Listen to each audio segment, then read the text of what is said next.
Ladies and gentlemen, welcome back on the Mike, the premier business radio program around. Mike King, your host. We are heard on ESPN Richmond 106.1, The Choice 105.3, as well as International Business Radio. We're coming to you from Poplar Springs Hospital, more specifically the Grove.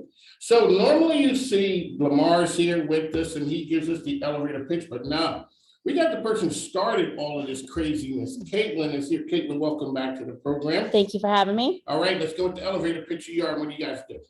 So Poplar Springs Hospital is a behavioral health hospital located in Petersburg, Virginia. We've been providing mental health services to the state of Virginia for 49 years. We provide specialized mental health and substance abuse treatment programs for adults, adolescents, active duty veterans, and military dependents. And we provide all different levels of care depending on the patient's individual needs. To determine the level of care you or a loved one may need, you can contact our intake department where my team will complete a no-cost assessment over the phone. They will get you or your loved one the care that they need. So to reach us, you can give us a call at 866-546-2229. We also take walk-ins. So if you're needing immediate help, you can come directly to our facility. So you are out in the community all the time singing the praises of Poplar Springs Hospital. You just read that, but you do that every day. Every day. Every day. Every single day. Okay, so when you're out there, I always ask, what's happening in the streets? How are people taking view in mental health and all the things that you guys are doing? Well, people are still struggling. I think we're going to continue to struggle. I think our country is in a crisis.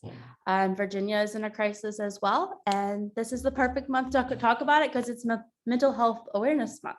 All righty. And so here we are. We're going into summer. What does summer do for your industry?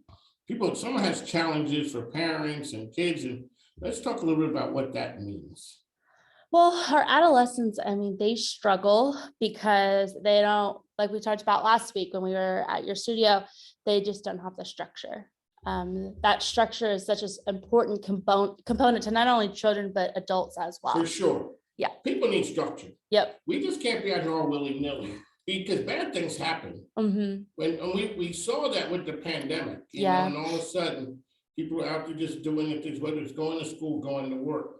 You have to give guidelines and framework to people because if not, people start freestyling and doing things, and sometimes it has bad behaviors. Yeah, people get in a rut, and then they try to cope with alcohol, drugs, social media. That's a big thing.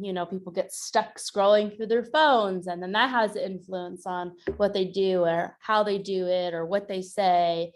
And next thing you know, you're depressed or you have some severe anxiety or the path could be a very dangerous one that you can get into. And you hate to be the old person who says back in the day, but in reality, back in the day, when you had problems at school, you left it at school. Mm-hmm. Maybe it might have been a phone call, maybe whatever. Maybe you saw the person at the mall. That's on 24/7 now that we have to worry about all of that.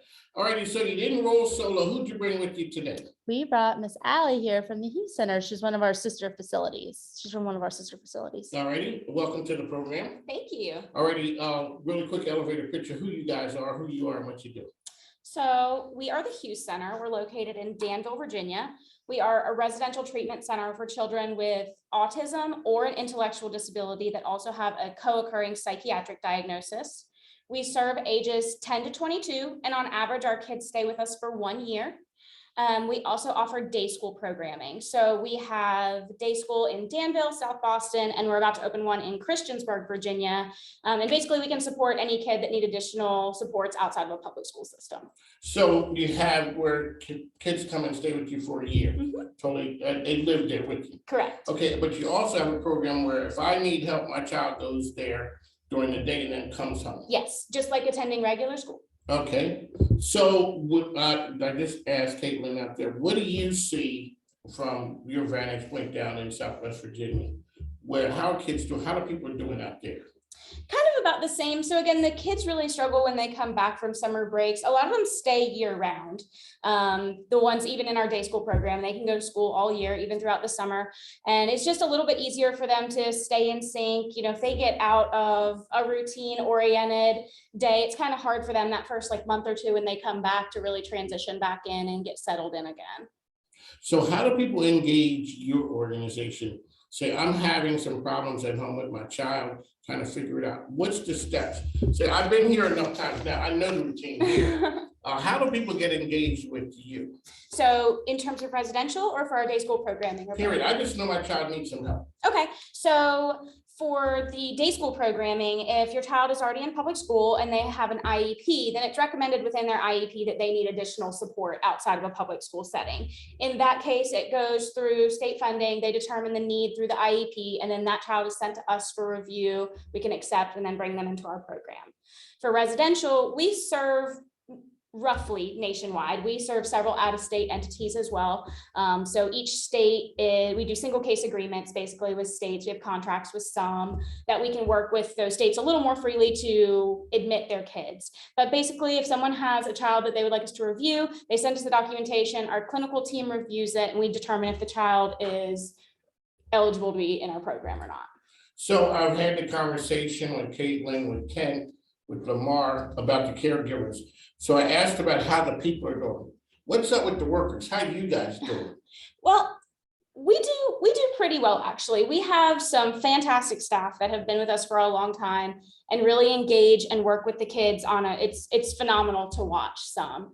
Obviously, everyone has struggles from time to time with staffing or finding people to love what we do. You know, we work with a challenging population, and you have to really be passionate and love what you do in order to be good at it. Okay, who saves the caregiver?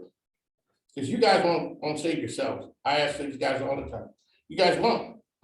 Somebody has to step in and help. I know. So that's part of Mental Health Awareness Month, which is May, to do a little self-care, do things for yourself, do things that bring you peace, give you a mental reset, because you can't give anymore if you're empty. So that is true. Like I told these guys before, I traveled a lot. I never understood the idea of put your mask on first on an airplane.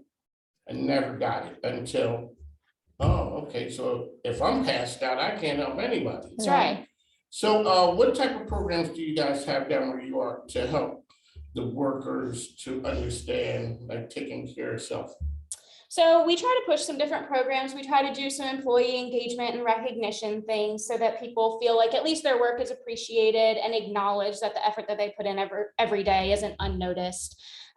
We actually have a lot of really great community partners that we work with. So we have like our science center, we have a local minor league baseball team. So we sponsor and work with all them. So our staff has access to those activities also that they can do in their own time. With our science center, they can take their families and admit for free. All they have to do is tell them that they work with us, and they and their families can go and engage in that. So it's nice because we try to get twofold, not only have community partners that are reciprocal relationship for our kids, but also for our staff. On the mic with Mike, ESPN Richmond. This is part of the Mike King Live Radio Network. We're coming to you from Poplar Springs Hospital. This is our home. Come down here every so often, and they come up to Richmond, always talking about the great things happening in the field, the things that we need to talk about. But have you noticed that it's easier to talk, less stigma now than it was years ago or pre-pandemic? Suppose so. It's a little easier. Yeah. How about younger people, older people? Older people, people who got some miles on it like me. Do we think of things different? Because back in the past, it's just like, all right, especially guys, how you doing? I'm great. Mm-hmm. The wheels are falling off. Yeah. The wheels are just going like this, but we're trained. Do you see older people now being more open to getting help? I think so. I think that in the last 5-10 years, mental health, not just awareness, but acknowledgement has really grown. I think that the stigma of if there's something wrong, you feel like you need to keep it to yourself instead of, most people do see a therapist or consult others for assistance. And I think it's great for mental health because you can get in front of a lot of those issues that you have if you acknowledge that you have a problem earlier and you consult early on, instead of wait until the snowball is unmanageable to try to get help. So you guys, is it autism that you guys have a concentration in? Yes, autism and ID. Okay. Autism, so before we lived at the phase on residence, so I got to know a number of people who in the autism world, and got to know some of the folks. A lot of times you see a person maybe with autism, you think that they're different because they may act different in the street, but when you live with them and you see them with their friends, yeah, that usually because there's no pressure on them then. Right. And they really are just at their, at a peaceful place. It's just them and their friends. Because that's part of the stigma that people talk about with disabilities. When people come to you and try and talk about what you do, they ask you, how were you drawn to this field? You ran there with your arm up saying, hey, I want to do this tough job. Well, I worked in healthcare for a while. I was in skilled nursing prior to in the geriatric community. And my undergrad was actually in athletic training. So I worked with like high school, college aged kids. And I did like the youth side. There's a lot more heart and passion, and just kind of seeing the kids work through things is really awesome. So behavioral health, I kind of stumbled across it and said, let's do it, and haven't turned back since. Already on the mic with Mike, how can people find you out there? So if you want to get in touch with us at the Hughes Center, you can go to our website at www.thehughescenter.com. You can call me 434-770-2522. We'll be happy to answer any questions you have, or I'm available by email, allison.weymouth@uhsinc.com. Going, as we get you out of here, what gives you hope? I always sort of ask that. So what gives me hope? So I think one of the coolest things is watching a kid come into our program with all their struggles, their traumas, come to us, work through our program, work with our staff, work with our therapists, and for them to return back to their previous lives and have learned their coping skills, have learned how to work through their behaviors, their impulses, so that they can transition back into community level things and resume life. What's it feel like when the light comes on when you see that happening? It's awesome. It it's makes incredible. it worthwhile. Oh, it makes all of it worthwhile. It's incredible. All right, we'd like to thank you for coming on. On the mic, Mike will be back shortly.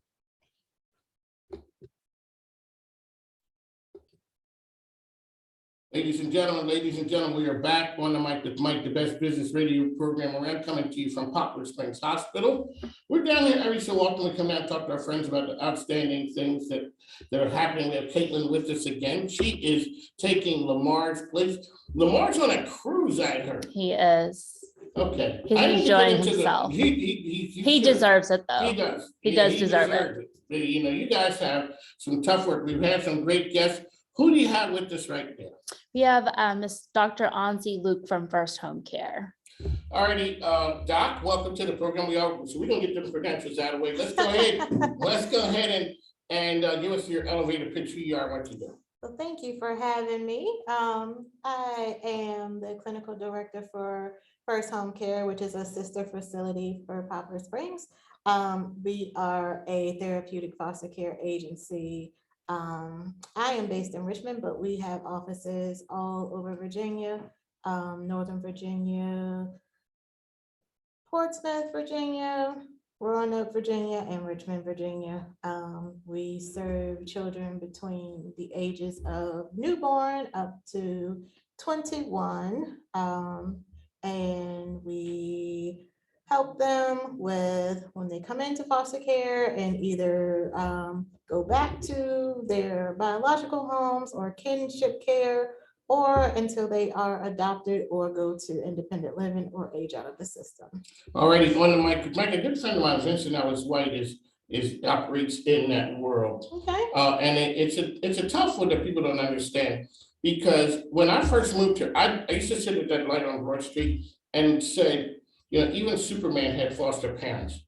I looked at that and never understood what that meant until I found out what that building was. And people talk about foster care. Give us some talking points about the foster care parent.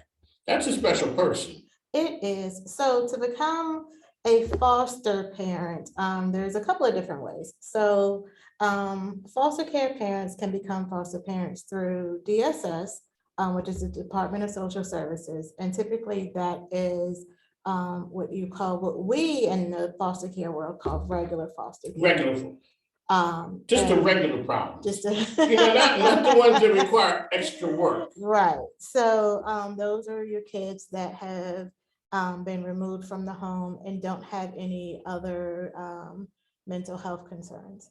So what First Home Care specifically does is therapeutic foster care. And these are children who have been removed or are coming, say, from Poplar Springs or other residential facilities or group homes or detention or disrupting placements or things like that and need a little extra care. Okay, Doc, So- here we go. It's a serious part right here. Being a foster parent, a lot of times people think the world has to be perfect. And that's why, Right. things, it's like, no, we want and need real people. That's a job hard enough on its own, Absolutely. All right, now here we go. Now you're asking for folks who, these, kids coming here now, they got a little bit of challenges. Mhm. So you, as a foster parent, you're special already, but we need that next level of people who are understanding. Those are ones who have even more of an understanding. Tell me on that, please help me. Okay.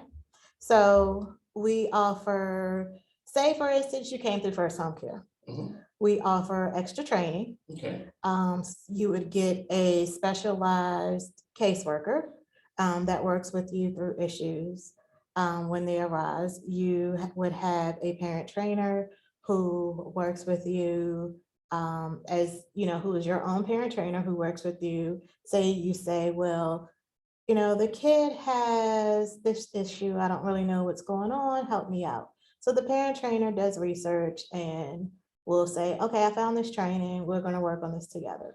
So the parent trainer then does extra trainings with you. There's a certain level of trainings that you have to complete each year. There's also something, of course, when you're investing your time, everybody, not trying to be funny, but everybody is like, what's in it for me? yes. So every foster parents do get paid for being a foster parent. But because we all know that this child has different needs, there are different appointments. So this child is going to have probably a psychiatry appointment, probably a therapy appointment, and different things that are going to take your time and your energy. So there are extra funds allotted for the foster parent to compensate for having to do these extra things. So there's extra money involved. There's extra support. There's extra community involvement from the TFC staff. Clearly, those folks are not doing it to make money. This is something that's touched people's heart. Absolutely. Really, So that's it. a lot of the foster parents that do it for very specific reasons. Either someone in their family has had issues and they are saying, I want to reach out, I want to make a difference for this child. A lot of people understand that, if it wasn't for these special foster parents, this child would have nowhere to go. This child would sit in residential. This child would spend a life institutionalized when they don't really need to. We work with a lot of children who, honestly, they sit in residential when they don't need to, when they're ready to be discharged, because they don't have a home to go to. One of the great parts, this is on the mic with Mike, we're here at Poplar Springs Hospital. One of the best parts about having a radio show is I can ask questions. You're the expert of things you always wonder about or hear about. You always hear about how tough it is when people age out of the system. That's one. The other one is, and we watched this on first on a TV show, 911. And it's like when it's time, you're a foster parent and it's time for the kid to leave. That's the one that just rips your heart out. And so tell us a little bit about like those two things, aging out of the system, which is tough. And then the other one, the foster parent gets attached to the child and now it's. Well, there is a such thing called natural supports. And so foster care is a temporary thing. So in most cases, it is meant to be temporary. the goal for most foster children is to go back to their biological homes or to a relative placement. Sometimes there becomes a goal where the foster child becomes adoptable, which the goal becomes adoption. And there is an opportunity for that foster parent to adopt a child. That is not always the case, though. So That's the romantic. that's the romantic. Feel good. Yes. Yeah, that's kind of like the one I like. Right. Yeah, And but that's the one that most people like, but that is not always the case. And Okay. even still, they still age out and they leave the nest.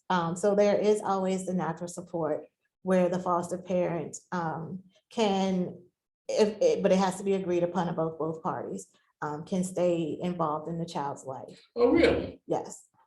Oh, okay. So it's not just 18. Is it 18 or 21 now? It depends. So it's 18.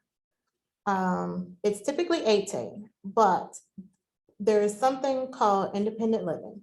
And so with independent living, a child can stay in foster care, but they have to either be working or in school, and the foster parent has to agree for them to have independent living at their house. Gotcha.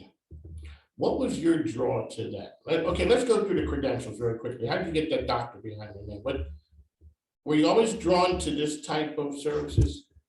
Yes, I was always drawn to this type of service, not necessarily foster care, but mental health in general, yes.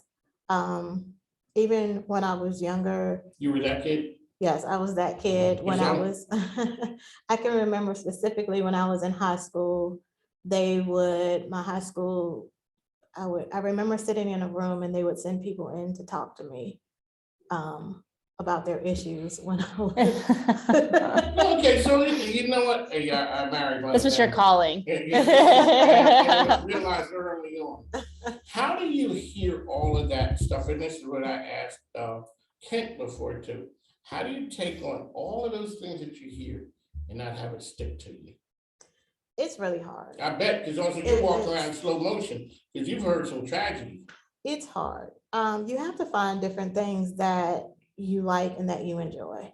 I like going to the movies. I like. What's your favorite movie? It's the one that's out now. Is there? No, I don't really have a favorite one out now. I will say, usually Disney movies, I boo-hoo during Disney movies. You know, I was the last person in the world to see Black Panther. Really? I know, it's embarrassing. I saw it about 6-8 months ago with my grandkids. I'm like, oh, so this is what all the hubbub was about. Yeah, I shouldn't tell people that. So when people were saying Wakanda forever, You I didn't had know what was no going clue. on. I had no clue. So that's an outlet for you. Mhm. Disney movies, and I boo-hoo doing Disney movies, and that's my outlet. Yeah. Okay. Yeah, I got one of the Boohoo movies too. You ever see 8 Below? It's where the dogs with Paul Walker. I have seen it. That's a tearjerker. There's a lot of Disney movies that get a hold of me too. Okay, so we ain't Yeah. gonna, this is not Jerry Maguire. We're gonna start crying about this kind of movies here. Alrighty, so Doc, how can people find you and your organization? What is it? It is National Foster, is it National Foster It Care is Month? National Foster Care Month. Oh, so Yes. that's why we're talking to you. Yes. Okay. Yes. All right, so what type of things would you want the public to know about foster care? So there are currently, well, I can't say currently, on average, there are 5,000 children in Virginia that are in foster care. So Virginia as a whole is always looking for foster parents. And you don't need to be I see the commercials and all, you don't need to be the perfect No, one to be the foster parent. you don't need to be the perfect parent to be a foster parent. You don't need to have all the answers. You don't need to, have it all together. You don't need to have written the book on parenting. It's just parenting, Like old school, like parenting, right? It's no parenting. book. Because each kid is different. Each kid is going to be parented different, just like a biological kid would. You can't parent your biological kids the same. I didn't know that. I was an only kid for almost 14 years. I didn't know that you treat the kids different. Because there was no, it was just me. Mm. My wife was one of 8, and I started to see, oh, so you deal with this one. And when I got 2 kids, I dealt with the first one, and the second was totally different. Mhm. And okay, so they're different people. It was just me. By the time my sister was born, I came home in the Army with a wife and a baby. My sister was in the 2nd grade. So I didn't have any comparison. So foster parents are just normal people. Absolutely. That's it. That's it. That's the magic. That's the magic. So explain to people what I had just said about Superman even had foster parents. What's that unite, what's the building on Broad Street? UMFS? Mm-hmm. Yep. And so the parent, he had foster parents. Yeah. I thought that was funny. And I just, I didn't get it until when I realized that building, they promoted foster care. Superman had people who took care of him. Yeah. Say that, folks, that's what you learn here on the Mic with Mike. One last time, Caitlin, how can people find you guys out there? They can give us a call at 866-546-2229, or they can reach out to us at poplarspringshospital.com. All right, Doc, how can people find you? They can give us a call at 757-393-7200, or we can be reached at www.firsthomecare.com. All righty, folks, it is national. There's a whole bunch of weeks and months, but make sure you check out the folks over there. Foster care is something very, very important, and you can change the lives of a person who's out. It can change your life as well. One of Mike, the best business radio program around. We're out here trying to make a difference. We'd like to thank our sponsor. Hey, it is Poplar Springs. They're really doing some great things in the community too, as well as the sponsors of SOVA. That is the Southern Virginia Chamber of Commerce with my man John Grant, doing some really cool things. You guys are also big time Rotary folks. Always message you about the Rotary. They're doing some great things. So proud to partner with them. On the Mic with Mike, ESPN Rich 106.1, 5 to 7 a.m. The Choice 105.3. That's gospel touching the soul every day from 2 to 3, as well as International Business Growth Radio.